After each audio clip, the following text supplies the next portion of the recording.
H ニュースチャンネルへようこそ。安全で幸せな1日を。皆さん、こんにちは。これは、片中の日記の第16章です。多くの人がそれについて話しているからです。なぜ高尾の超常現象について話しているのですか？ということで、また募集したいと思います。あなたの周りに不動産業者がいる場合、またはあなた自身が不動産業者で超常現象を経験したことがある人は、ぜひ投稿してください。観客も中部や北部の話を聞きたいと思っています。それでは、第16章の交友編に戻りましょう。全鎮区議新道にある多天山荘に何が起こったのでしょうか？プログラムの最後には、潜在意識にあるあなたの本当の性格を検出できる、日本で人気の動物心理テスト、運命王もあります。今日のお話は、スーパーナチュラルコミューニエのレイーさんからお届けします。次の物語は一人称で語られます。ここはとても古い家です。天窓のある2階があり、最上階にはさらに鉄屋根がありますが、部屋として仕切られたり、他の用途に使用されたりすることはありません。一重に雨や日差しを防ぐために使用されます。今回のオーナー様は、私が以前お世話になったオーナー様からのご紹介でした。相手は同時に2軒の住宅を売りに出しているからです。そのうちの一つは今でも彼の子供たちと共有されています。もう一つは、月庵にあるこの2階の家です。元の所有者はただ隣の古い家を売りたかっただけです。思いがけず、真剣に話し合った結果、両方の家が売却されることになりました。私に託された2つの家はたまたま繋がっていた。一つは家番号が5番で、もう一つは7番です。現在住んでいる家は良好な状態です。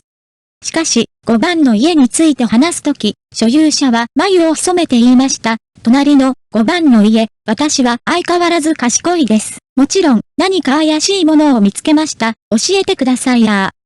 たくさん遭遇しましたが、それは問題ではありません。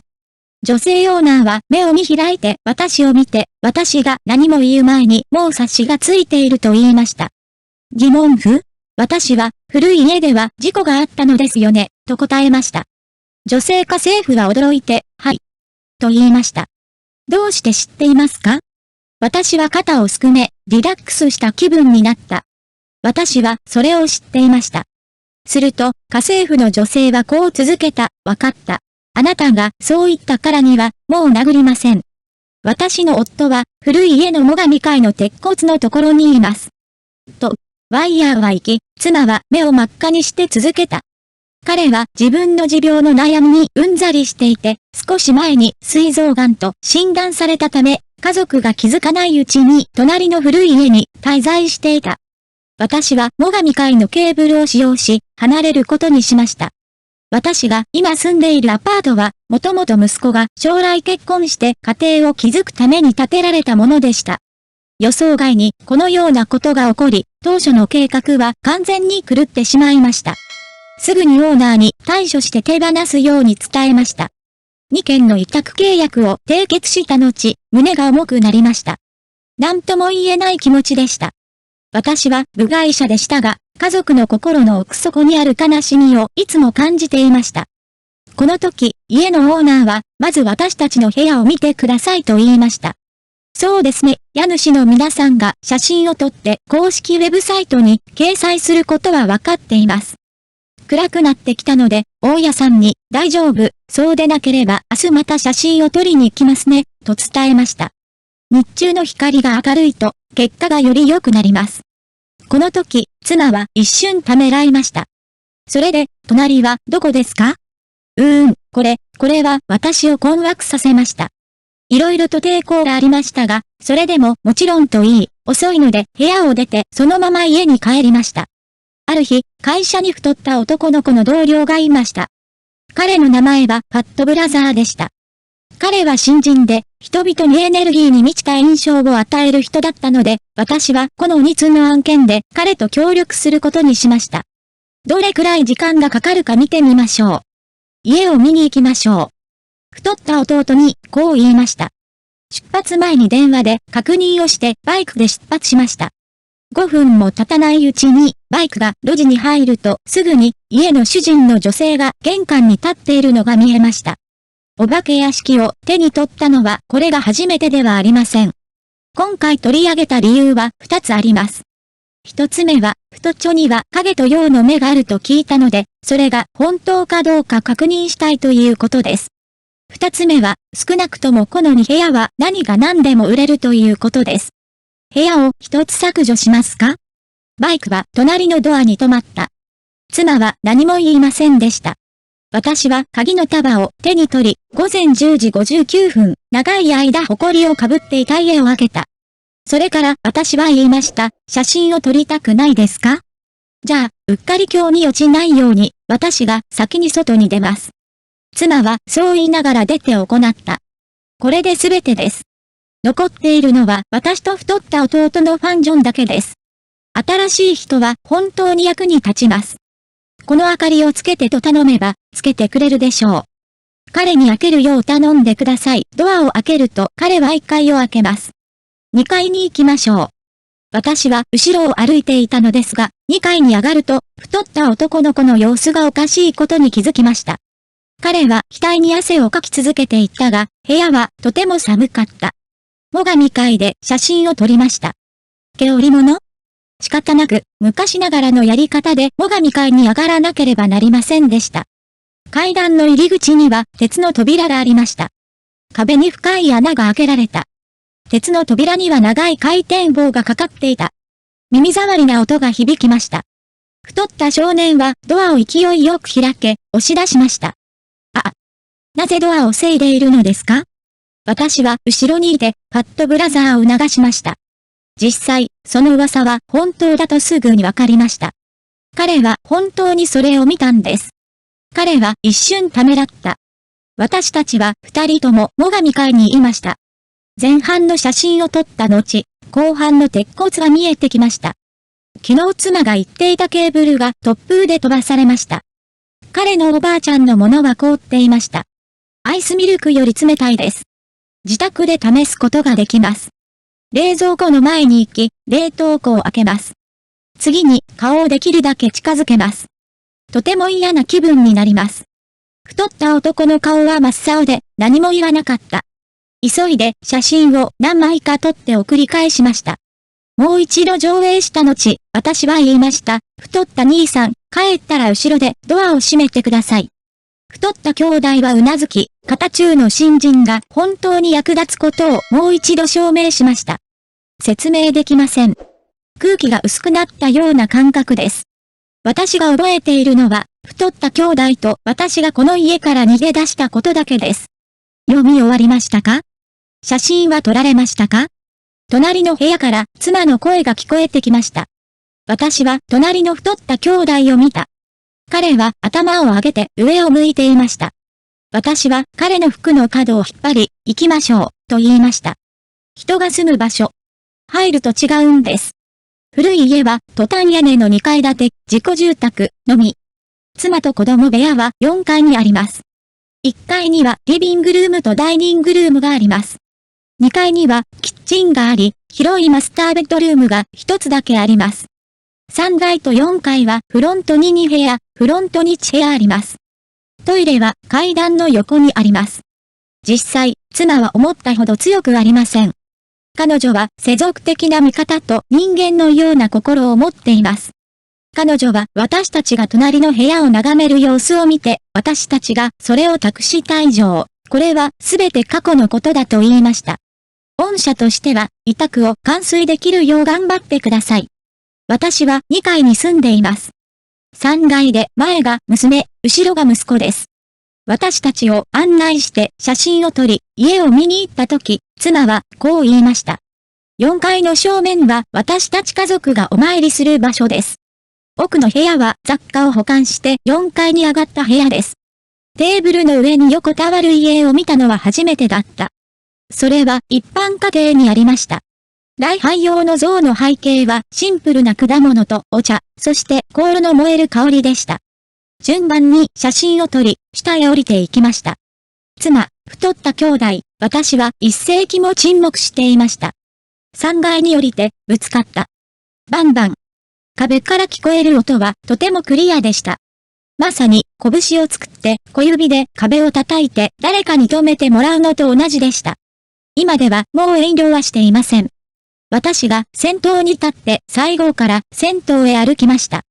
ごめんなさい、お腹が痛いです。あなたのお借りたいです。更衣室は大丈夫ですか？話し終えた後、私は3歩、2歩と足早に1階まで歩きました。どうしてお腹が痛くなるのでしょうか？私は聴覚障害者ではありません。いいですか？妻は無関心で穏やかな表情をしており、人々は歓喜を感じました。今それを聞きましたか？彼は毎日この時間になるといつも私に思い出させてくれました。思わず頭を下げて時計を見た。正午12時55分、2つの部屋の写真がすべて撮影されました。私は別れを告げるために立ち上がって会社に戻ろうとしました。妻が届けてくれました。ドアは頑張ってくださいと言いました。私は彼女に礼儀を乱さないように頼んだ。それから太った兄と私は隣の家の前に停まっているバイクまで歩いて行きました。私は腰を上げてバイクを始動し、走り去る準備をしました。帽子のバックルも返しました。太っちょも車をスタートさせていたのに、顔を上げて2階を見つめていたことに気づきませんでした。私は彼を放っておいて、先に車で立ち去り、会社に戻りました。1時間経っても太っちょが戻ってこないので電話した。彼が得た答えは、辞任するつもりだというものだった。私が何度も彼に迫った後、太っちょは私に恐ろしいことを言いました。太っちょさんによると、バイクを止めると亡くなった男性は古い家の最上階に横たわり、最上階に着くまで私たち二人を見下ろしていたという。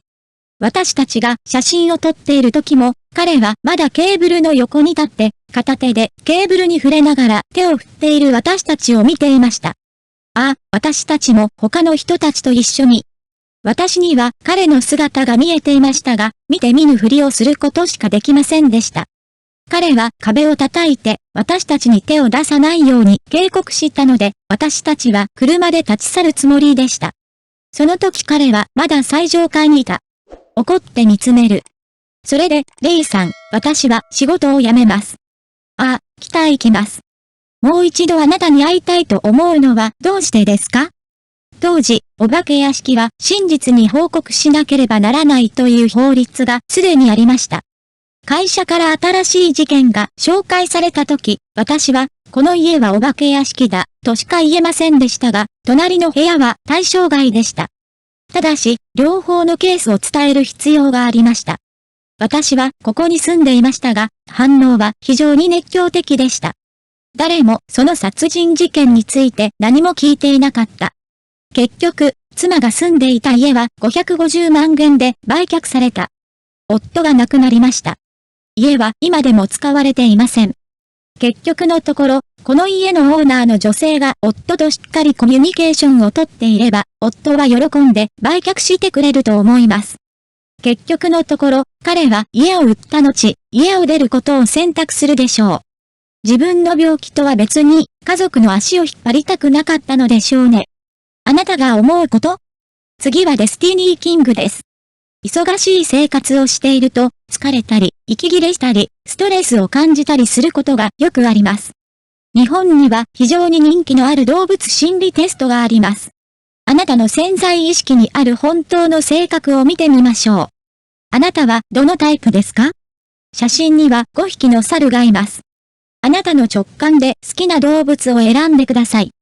選択したら、すべての友達と共有して、一緒にテストを受けてください。もう選び終わりましたか？答えを発表しましょう。猿、1番を選んだ友人、あなたは実は一人でいることを好み、自分の小さな片隅に隠れて癒されることを好みます。あなたはとても透明感があり、誰にも言わずに多くのことを見抜くことができる人です。自由でおおらかな性格ですが、心の中に独自の粘り強さと頑固さを持っています。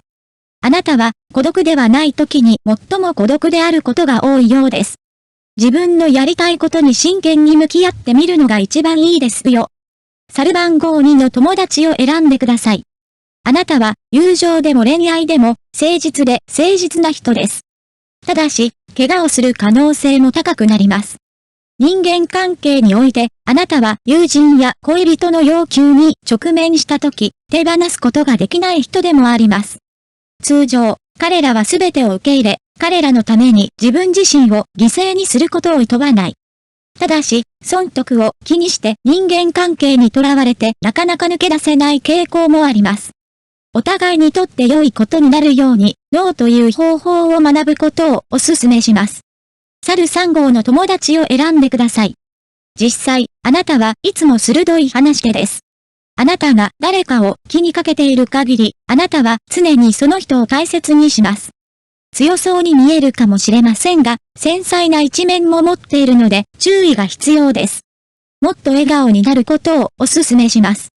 そうすることで多くのことが改善される可能性があります。猿番号4の友達を選びましょう。お互いの話を聞くことができる人です。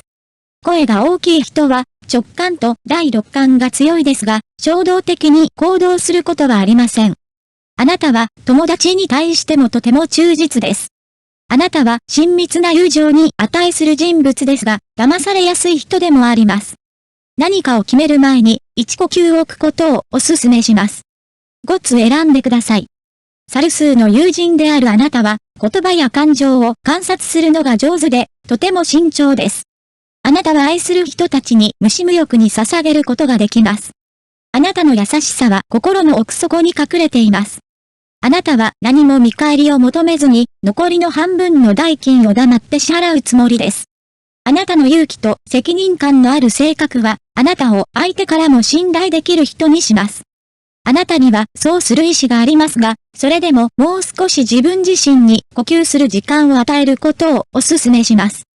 かなり正確だと感じるものを選択しますか？今日の話はここまでです。メッセージボックスにはさらに超常現象の物語があります。メッセージを残して超自然的な物語があれば教えてください。また次回お会いしましょう。